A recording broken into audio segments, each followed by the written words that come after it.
నమస్తే, welcome to hit TV. నేను నరేష్. గుంటూరు జిల్లా బాపట్లలో ఒక దారుణ సంఘటన. అక్కడ స్కూల్లో ఒక విద్యార్థినిని టీచర్ మందలించడంతో విద్యార్థి ట్రైన్ కింద పడి ఆమె చనిపోవాలనుకుంది.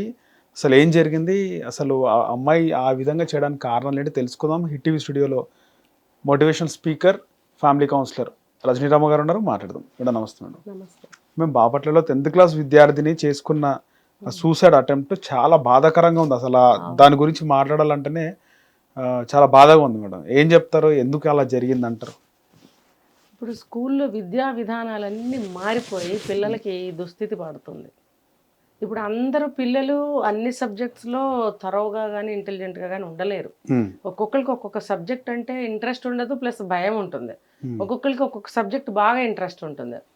ఇప్పుడు ఈ అమ్మాయి 10th క్లాస్కి వచ్చినప్పుడు ఆ టీచర్ ఏమందంటే, నిన్ను అన్నశ్రీగా నిన్ను ప్రమోట్ చేసి 10th క్లాస్లోకి పంపించాను అని అన్నప్పుడు, 9th క్లాస్లో ఏం చేసావమ్మా టీచర్ నువ్వు? 9th క్లాస్లో అమ్మాయికి కావాల్సిన ట్యూషను గైడెన్స్ నువ్వు ఇవ్వాల్సింది కదా. అప్పుడు కూడా ఎందుకు రాలేదు నీకు మార్కులు, ఎందుకు రాలేదు నీకు మార్కులు అంటూనే ఎవరి దయ మీద నువ్వు ప్రమోట్ చేసావు మరి అమ్మాయిని? అంటే నీకేవో టార్గెట్స్ ఉంటాయి, ప్రిన్సిపాల్ నిన్ను తిడతాడేమో అని చెప్పి నువ్వు ప్రమోట్ చేసావు కావాలి, నీ ఉద్యోగం ఊడుతుందేమోనని. మరి పిల్లని ఇప్పుడు ఈ టార్చర్ పెట్టడం కరెక్టేనా? నీకు మంచి మార్కులు రాలేదు కాబట్టి నువ్వు దేనికి పనికిరావు అనొచ్చా? పిల్లల యొక్క ఆత్మవిశ్వాసాన్ని, ఆత్మాభిమానాన్ని దెబ్బతీయకూడదు. ఇప్పుడు పసిమొగ్గలుగా ఉన్న పిల్లలని ఎంతో మోటివేట్ చేసి ముందుకు తీసుకెళ్లాల్సిన బాధ్యత తల్లిదండ్రుల తర్వాత టీచర్దే. ఇంకా చెప్పాలంటే టీచర్దే కంప్లీట్గా. లేచిన దగ్గర నుంచి సాయంత్రం వరకు స్కూల్లోనే ఉంటారు వాళ్ళు. అందరు టీచర్ల మధ్యన వాళ్ళు ఉంటారు. ఉన్నప్పుడు ఉపాధ్యాయులు ఎన్ని నేర్పాలి పిల్లలకి? ఎంతసేపు సబ్జెక్ట్ వైజ్గానే మాట్లాడతారు. ఆ సబ్జెక్ట్ కూడా ఎంతవరకు వాళ్ళు టీచ్ చేస్తున్నారనేది తెలీదు. ఎంతమంది స్టూడెంట్స్కి అర్థమవుతుంది అని తెలుసుకుంటున్నారా? అంటే ఇంటెలిజెన్స్ ఉంటారు కొంతమంది పిల్లలు, లేకపోతే వెంటనే అర్థమయ్యే పిల్లలు ఉంటారు. వాళ్ళు yes madam, yes madam, okay madam అంటే అయిపోయిందా? నువ్వు ఎవరికి అర్థం కాలేదు హ్యాండ్ రైజ్ చేయండి అని అడగాలి కదా యాజ్ ఎ టీచర్. అడుగుతున్నారా? అడగకుండా ఎవరైతే 10 మంది స్టూడెంట్స్ చేతులు రైజ్ చేసి గోల కింద వచ్చింది మేడం ఆన్సర్ అని అంటుంటారో అదే లెక్కగా తీసుకుంటున్నారా మీరు? మరి అందరి గురించి అడగాల్సిన బాధ్యత టీచర్స్కి ఉంది. ఉన్నప్పుడు ఆవిడ ఎందుకు తీసుకోలేదు జాగ్రత్త? ఇంకా ఆవిడకి ఏదో ఉంటాయి లైన్స్ ప్రిన్సిపాల్ నుంచి. సో దాని గురించి పిల్లల్ని కొంతమంది బాగా చదివితే చాలు ఒక గ్రూపును ముందుకు తీసుకెళ్ళడం, మిగతా వాళ్ళని వదిలేయడం. ఇప్పుడు వదిలేసిన తర్వాత కూడా ప్రిన్సిపల్ నిన్ను అడుగుతారు కదా, ఇంతమందిలో ఈ పాప ఎందుకు మ్యాథ్స్లో డల్గా ఉందని టీచర్ని అడుగుతారు కాబట్టి ఆ నింద తను మొయ్యకూడదు. కాబట్టి ఈ అమ్మాయి బాగా చదవట్లేదని టీసీ ఇప్పిస్తాను పదా, ఇగో నీకు వచ్చిన మార్క్స్ పేపర్స్ నేను ప్రిన్సిపాల్కి చూపిస్తున్నాను, నీకు టీసీ గ్యారంటీ పద అనంటే, ఇంకా వేరే స్టూడెంట్స్ 11th క్లాస్ స్టూడెంట్స్ కూడా వచ్చినప్పుడు కూర్చోండి ఏం పర్వాలేదని అందరినీ కూర్చోబెట్టి వాళ్ళ ముందు ఇన్సల్టింగ్ మాటలు మాట్లాడితే ఆ పాపకి ఎంత ఇన్సల్ట్గా ఉంటుంది. మరీ చిన్న పాప కాదు కదా, 15 ఇయర్స్ పాపకి కొన్ని అర్థమవుతాయి కదా.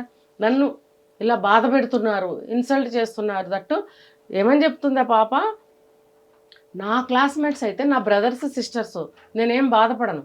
టీచర్ నన్ను ఎన్నిసార్లు తిట్టినా కూడా నేను కోపం తెచ్చుకోలేదు. మా మదరే నన్ను తిట్టిందని నేను ఎప్పుడు అనుకుంటూ ఉంటాను.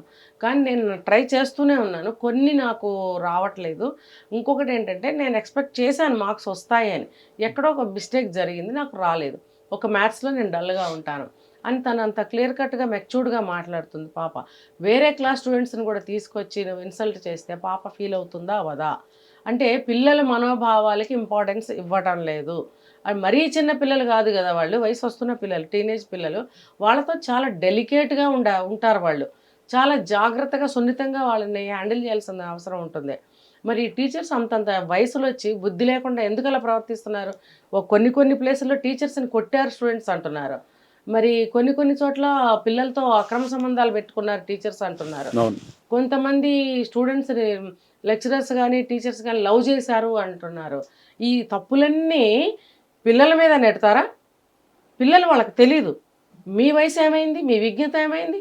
యాజ్ ఎ టీచర్ మీరు ఆ స్థానంలో ఉండి, ఒక ఉపాధ్యాయుల స్థానంలో ఉండి పిల్లలు తప్పుతనంగా ప్రవర్తిస్తే వాళ్ళకి చేయవలసిన టీచర్లే పిల్లలతో అక్రమ సంబంధాలు పెట్టుకోవడం.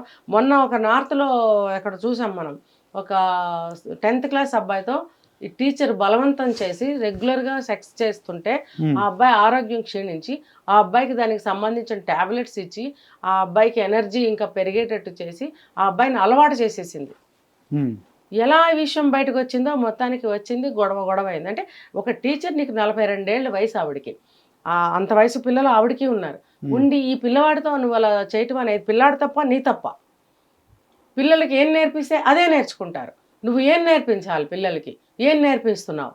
మరి ఇక్కడ కూడా పిల్లలు తప్పు చేస్తే దిద్దాల్సిన పూచి టీచర్దే ఎప్పుడైనా కూడా. లేదండి ఆ అబ్బాయి నా దగ్గరకు వచ్చాడు, ఆ అబ్బాయి నన్ను రెచ్చగొట్టాడు, ఆ అబ్బాయి రమ్మన్నాడు, తప్పు మాటలు ఎప్పుడు మాట్లాడకండి టీచర్స్. మీరు ఒప్పుకుంటేనే జరుగుతుంది అది. టీచర్స్ మీరు ఒప్పుకుంటేనే పిల్లలు మీ దగ్గరకు వస్తారు, గుర్తుపెట్టుకోండి. పిల్లలు తప్పు చేస్తే దిద్దవలసిన టీచర్స్ మీరు. పిల్లలు కొట్టారు, చంపడానికి వచ్చారు, మాకు రెస్పెక్ట్ ఇవ్వట్లేదు అనే మాటలు అన్నీ మీరు తెచ్చుకున్నవే, మీరు చేసుకుంటున్నవే. అవి మీరు జాగ్రత్తగా ఉండండి, పిల్లలకి జాగ్రత్తగా నేర్పించండి. నేను కూడా పర్సనాలిటీ డెవలప్మెంట్ క్లాసెస్ చాలా తీసుకున్నాను. నా దగ్గరికి 100 మంది పైనే పిల్లలు వచ్చేవారు. వాళ్ళందరినీ ఎలా తీర్చిదిద్దాను నేను, తెలియని వాళ్ళకి తెలియజెప్పాను. ఈవెన్ వాళ్ళతో పాటు వాళ్ళ పేరెంట్స్ కూడా వచ్చి కూర్చునేవారు. మంచి వినడానికి ఎప్పుడు ఎవరైనా సిద్ధంగానే ఉంటారు. మీరు నేర్పటం లేదు కాబట్టి పిల్లలు అలా తయారవుతున్నారు. ఇప్పుడు కూడా ఈ 10th క్లాస్ స్టూడెంట్ అమ్మాయిని ఇంత తీవ్రంగా అవమానించాల్సిన పర్సనల్ కక్షలు ఏంటమ్మా నీకు? అది అవసరం లేదు. అవసరమా నీకు? పిల్లల్ని అవమానిస్తావా నువ్వు?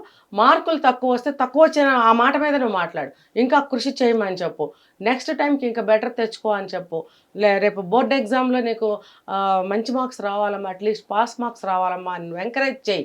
ఏదైనా డౌట్ ఉంటే నా దగ్గరికి రా అని చెప్పు, లేదా పేరెంట్స్కి చెప్పు, ట్యూషన్ పెట్టించమని చెప్పు. ఇన్ని మార్గాలు నీకుండగా ఒకటే నువ్వు ఎందుకు ఎంచుకున్నావు? అందరి ముందు చెప్పడం కూడా, అది కూడా అందరి ముందు చెప్పడం. కొంతమంది పిల్లలు సరదాగా ఉంటారు, నాటీగా ఉంటారు, జోవియల్గా ఉంటారు. వాళ్ళ మీద స్పెషల్ కోపాలు ఉంటాయి టీచర్స్కి. ఏంటి తెలుసా, నీ యొక్క తెలివితేటలన్నీ చదువులో చూపించు, నీ వెధవ కబుర్ల మీద జోకులు వేసుకుంటూ టైం పాస్ చేస్తావేంటి? అది పర్సనల్ లైఫ్ బై, ఆ అమ్మాయి నేచర్ అది. దానికి నువ్వు చదువుకి లింక్ ఎందుకు పెడతావు? కొంతమంది పిల్లలు బొద్దుగా ఉంటే తిని దున్నపోతులాగా తయారవుతున్నావు, చదువు మీద పెట్టు ఆ బుద్ధి. చదువుకి దానికి సంబంధం ఏంటి? అసలు నీకేం సంబంధం? నువ్వేమైనా పెడుతున్నావా తిండి? ఈ రకంగా పిల్లల్ని అవమానిస్తున్నారు. కొంచెం ఏదైనా సబ్జెక్ట్లో డల్గా ఉంటే నీ మొహానికి చదువు రాదు, నువ్వు దేనికి పనికిరావు. ఇప్పుడు ఈ అమ్మాయిని కూడా నువ్వు దేనికి పనికిరావు, నువ్వెవరు డిసైడ్ చేయడానికి? ఆ పాప అదే చెప్తుంది. ఈ రకంగా జడ్జి చేయొచ్చా అని అందా లేదా? అమ్మాయి క్షేమం కోరితే 10 మంది ముందు చెప్పాల్సిన అవసరం లేదు. నువ్వు పేరెంట్స్కి చెప్పు, అట్లీస్ట్ ఫోన్ చేసి చెప్పొచ్చు. పాప డల్గా ఉందండి, రేపు బోర్డ్ ఎగ్జామ్స్ వస్తున్నాయి, కొంచెం కేర్ తీసుకోండి, ఎక్స్ట్రా క్లాస్ ట్యూషన్ పెట్టించండి చెప్పు. నీకు చేత కాకపోతే, లేకపోతే ఎక్స్ట్రా అవర్లో రామ్మా, డౌట్స్ ఏమైనా ఉంటే నా దగ్గర రాని నువ్వు అనాలి. అది ఏమీ నువ్వు చేయకుండా ఆ పిల్లని ఎందుకు అవమానిస్తున్నావు?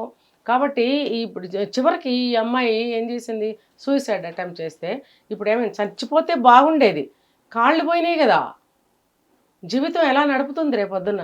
చాలా పెయిన్ అనుభవిస్తుంది. చాలా. అసలు ఈ పాప చేసిన ఏంటంటే మొరాలిటీ ఇందులో ఏంటంటే, పిల్లలు ఎవరైనా సరే మనం పోదాము అని ఏదన్నా ప్రయత్నం చేస్తే చచ్చిపోతామనే గ్యారంటీలు లేవు. ఏ కన్నో కాలో చెయ్యపోయి అవిటి జీవితం బ్రతకాల్సిన పరిస్థితులు వస్తాయి. మరి మనం చనిపోదాం అనుకుని చనిపోతే పర్వాలి, ఇలా బ్రతికి జీవోత్సవాల్లాగా బ్రతకాలి. కాబట్టి ఆత్మహత్య ప్రయత్నాలు ఎవరు చేసుకోకూడదు. ఎవరి మీద ఒక బాధతోటి, అవమానంతో, కోపంతో మీ జీవితాలు బలి తీసుకుంటున్నామన్న విషయాన్ని గ్రహించండి. ఇది నేను చెప్పదలుచుకున్నది. రైట్ మేడం, ధన్యవాదాలు. హిట్ టీవీ యాప్, ఇందులో short news, live news, entertainment shows, movies, digital magazines తో పాటు మీ జిల్లా వార్తలను కూడా ఫ్రీగా చూడొచ్చు. ఇంకెందుకు ఆలస్యం, వెంటనే హిట్ టీవీ యాప్ ని డౌన్లోడ్ చేసుకుని ఫ్రీగా ఎంటర్టైన్మెంట్ పొందండి. Hit TV app. Hit TV app. Please download hit TV app. Hit TV app ని ఫ్రీగా డౌన్లోడ్ చేసుకుని ఎంజాయ్ చేయండి. మీకు నచ్చిన ఎంటర్టైన్మెంట్ కోసం హిట్ టీవీ యాప్ ని ఫ్రీగా డౌన్లోడ్ చేసుకుని ఎంజాయ్ చేయండి. హిట్ టీవీ యాప్ ని డౌన్లోడ్ చేసుకుని ఆస్వాదించండి, ఆశీర్వదించండి. ఇంతమంది సెలబ్రిటీలు హిట్ టీవీ యాప్ ని డౌన్లోడ్ చేసుకోండి అని చెప్తున్నారంటే ఎంత మంచి యాప్ ఆలోచించండి. అమెరికాలో చదవాలనుకునే వాళ్ళకి విశ్వసనీయమైన పేరు మన శౌర్య కన్సల్టెన్సీ. UK లో 1 year masters, UK లో 1 year masters, 2 years work permit up to 5 years visa. Contact Saurya Consultancy. Contact 89851 89851.